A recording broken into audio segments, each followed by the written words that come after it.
A director's cut, also known as an extended cut, uncut version or original version, is an edited version of a film or television show that is supposed to represent the director's original vision.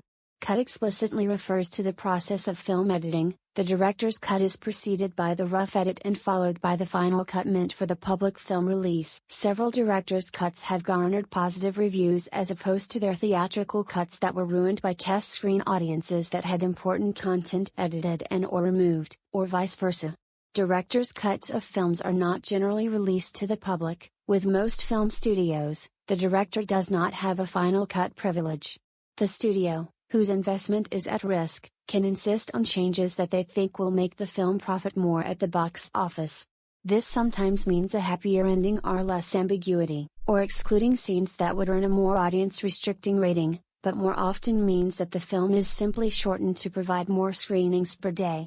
The most common form of director's cut is therefore to have extra scenes added, often making the director's cut considerably longer than the final cut. Roger Ebert approves of the use of the label on unsuccessful films that had been tampered with by studio executives, such as Sergio Leone's original cut of Once Upon a Time in America, and the moderately successful theatrical version of Daredevil, which were altered by studio interference for their theatrical release.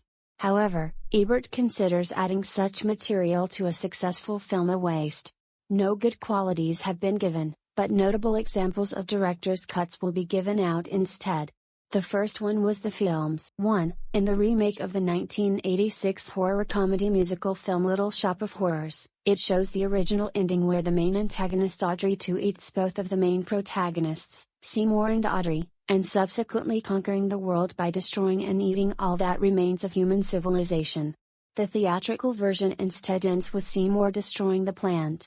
The original ending was made available in Blu-ray versions of the movie. 2. The Thief and the Cobbler was meant to be Richard Williams' magnum opus and was in production for about 30 years until some film agents threw Richard out from development and Miramax had it rushed out to theaters as Arabian Nights, which was universally panned by critics.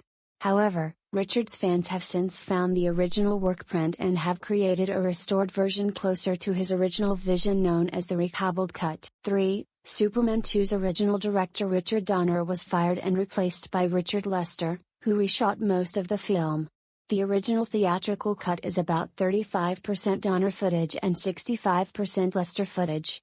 In 2006, Richard Donner released his own cut of the film on DVD, which is composed of about 90% of his material and makes use of rehearsal footage and screen tests to make up the parts he never got a chance to film properly. 4. The special editions of both Beauty and the Beast and The Lion King have an additional musical number. In both cases, the songs were taken from the stage versions, although in Beauty and the Beast, Human Again was really a cut song from the movie mainly due to its pacing issues and its length. Disney had the foresight of making both the original and special editions included on the DVD releases, although neither original one was the original animation. 5. Daredevil had 30 minutes trimmed per Tom Rothman's request but got restored for the 2004 director's cut, which is considered better than the theatrical version. The 30 minutes restored included an R rating, a more adult-oriented tone, a subplot featuring Coolio and better pacing. The director's cut is the only version to be shown on Blu-ray. 6. Pocahontas is another example of this. The special edition featured a deleted song that wasn't from a stage production, but instead a deleted song from a test screening. The song, If I Never Knew You, was deleted because kids found it boring. Despite this, the animation was 90% completed at the time. In 2005, the song was completed and was restored on the 10th Anniversary Edition DVD. 7. Muppets Most Wanted had 12 additional minutes of footage not shown in theaters, luckily available on the Blu-ray. Some deleted scenes were used in the film's junior novelization. 8. Alien 3, the assembly cut on DVD of Alien 3, it does try to fix things and is considered receiving better reviews by the fanbase, and critics alike. 9. Bedknobs and Broomsticks had lost footage until 1996, when the film celebrated its 25th anniversary. This version can also be found on the 30th Anniversary Gold Classics Edition and Enchanted Musical Edition DVDs. However, the Blu-ray version only features the extended scenes as bonus features instead of incorporating them back into the film like the DVD versions did. 10. The Muppet Christmas Carol featured the deleted song When Love Is Gone, which was commonly exclusive to the full-screen versions on the VHS and DVD versions, while a widescreen letterbox version can only be accessed with Laserdisc. It was originally going to play in theaters, but then Disney CEO Jeffrey Katzenberg removed it because he believed that the following scene would not appeal to young children. 11. Spider-Man 2 has an extended cut titled Spider-Man 2.1, which added 8 minutes of additional footage into the film, which was not shown in theaters and on the original Spider-Man 2 VHS and DVD. It even airs on television channels like FX, albeit in full screen instead of its original widescreen format. 12. The Pebble and the Penguin, Family Fun Edition, is a re-edited version of the theatrical release from which Don Bluth and Gary Goldman supervised to fix all of the errors that the Hungarians made. 13. The Iron Giant received an extended cut titled Signature Edition featuring 2 new animated scenes released in September 2015. 14. Justice League has a director's cut called Zack Snyder's Justice League, aka the Snyder Cut, which was released on HBO Max on March 2021, and it is miles better than its theatrical cut. When the film's director Zack Snyder stepped out from post-production in 2017 to deal with the death of his daughter, Autumn, Warner Brothers then brought in Joss Whedon to rewrite the script and help on the extended reshoots. He added nearly 90 more pages on the script, and many of Snyder's footage has been cut, which only 10% of it remained. Warner also didn't decide to delay the film's release date, which makes the production felt more rushed, and it resulted the film to have an inconsistent tone that badly clashes on Snyder's intended dark setting with Whedon's lighthearted and campy tone and subpar CGI. The director's cut of Justice League restores all of it with Snyder's vision for the movie and added more original scenes that were recently shot in 2020. And lastly, 15, Thomas and the Magic Railroad is awaiting a director's cut, which has been in the works for at least 10 years. For the 20th anniversary, Shout Kids has released all the PT Boomer scenes as deleted scenes. Now, with the movies done, TV shows up. 1. Looney Tunes, some of its cartoon shorts which had scenes which were cut or altered before their theatrical releases, or Blue Ribbon re-releases, for various reasons, either due to disapprovals from either studio executives or the Hays Code censors of the time, or the irrelevance of certain gags over time, have been restored in one way or another on various home media releases, ranging from Laserdisc to Blu-ray. Have You Got Any Castles, Frank Tashlin, 1938. On its original 1938 theatrical release, the cartoon contained the scenes involving a caricature of Alexander Woollcott as the town crier.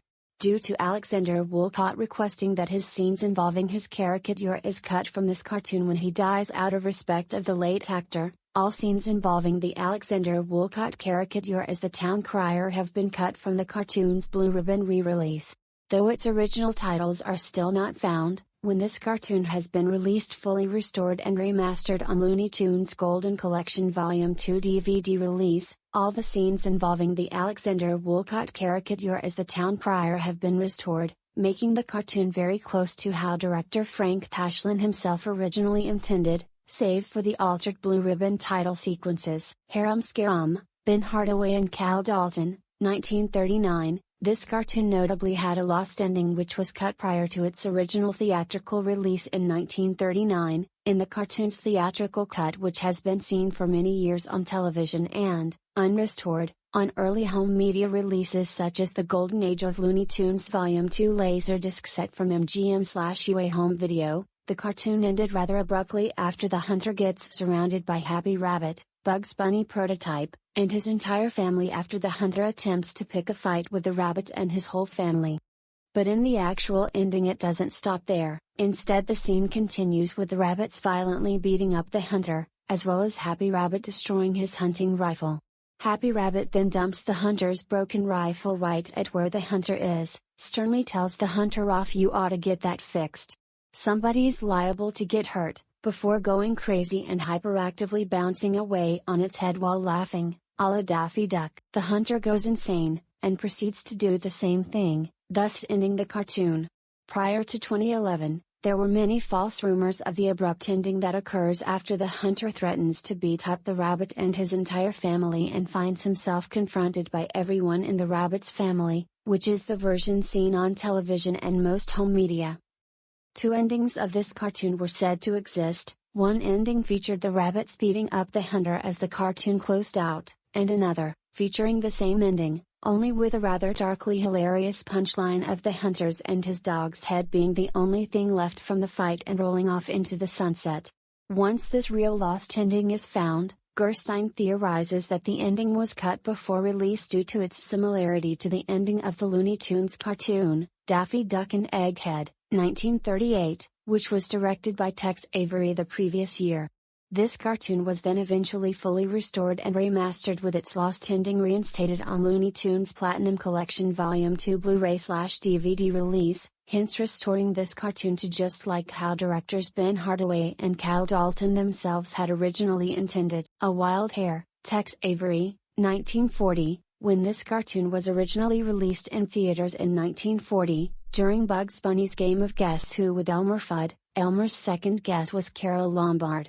Following the death of Carole Lombard from a plane crash in 1942, when this cartoon was re-released in theaters as The Wild Hare in 1944, Elmer's second guess Carole Lombard has been redubbed with Barbara Stanwyck, out of respect of the late actress.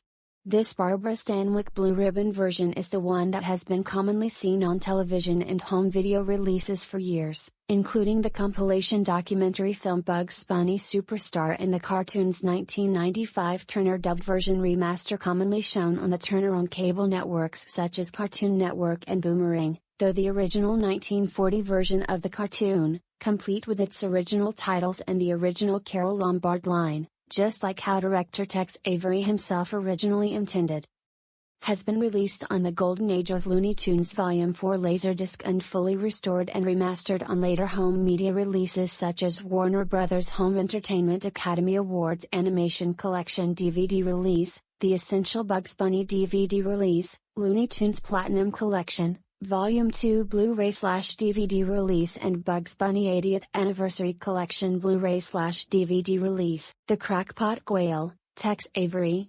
1941. This cartoon originally had the quail repeatedly make a razzing noise in order to keep his top knot from falling down over his eyes. However, since the razzing noise was heavily disapproved by the Hays Code censors at the time, it was replaced by a whistle before its original theatrical release. The whistle version is the version commonly available for years, such as on television airings, including the cartoon's 1995 Turner dubbed version remaster commonly shown on the Turner-owned cable networks such as Cartoon Network and Boomerang, and its appearance on the Golden Age of Looney Tunes Volume 1 Laserdisc release.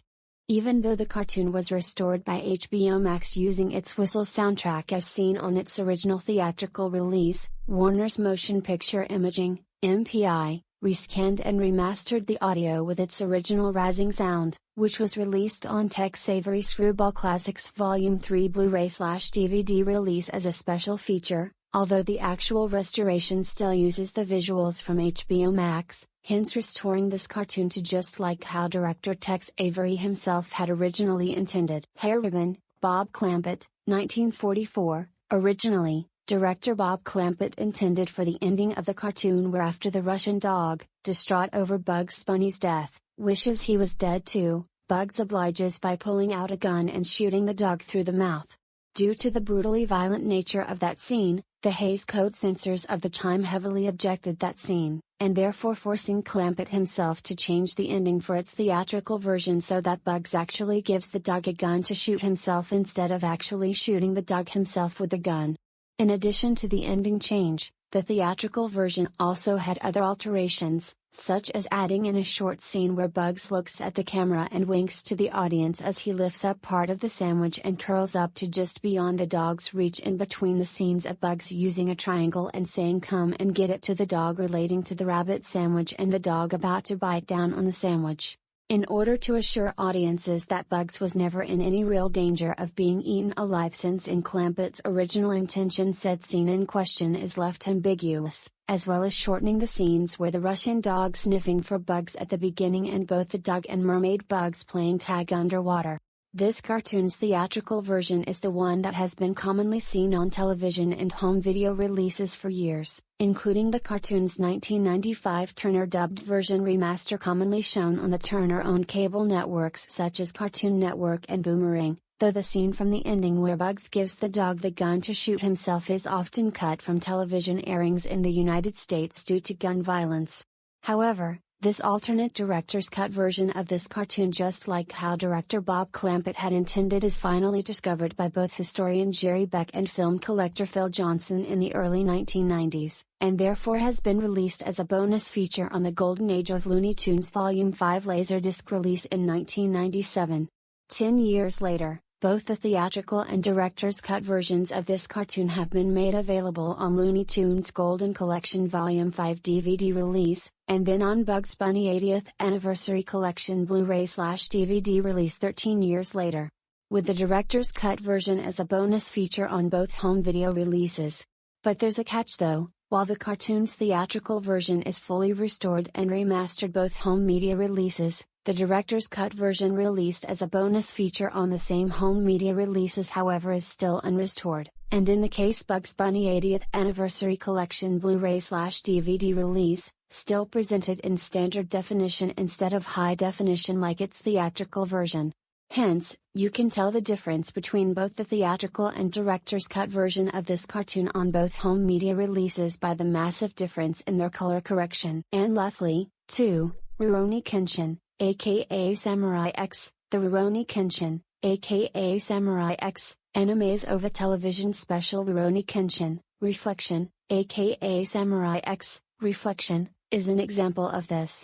It has a director's cut version which basically restored the OVA to just like how director Kazuhiro Furuhashi had originally intended, including new scenes not present in the general release version, as well as the restoration of some of its altered background artwork, and the restoration of its original music score which is actually reused from the OST from Samurai X, Trust and Betrayal. The general release version of this OVA had the music score entirely replaced. And I am so sure that Hanazuka School 2017 and Hunter Wright Entertainment Productions will understand this video about director's cut.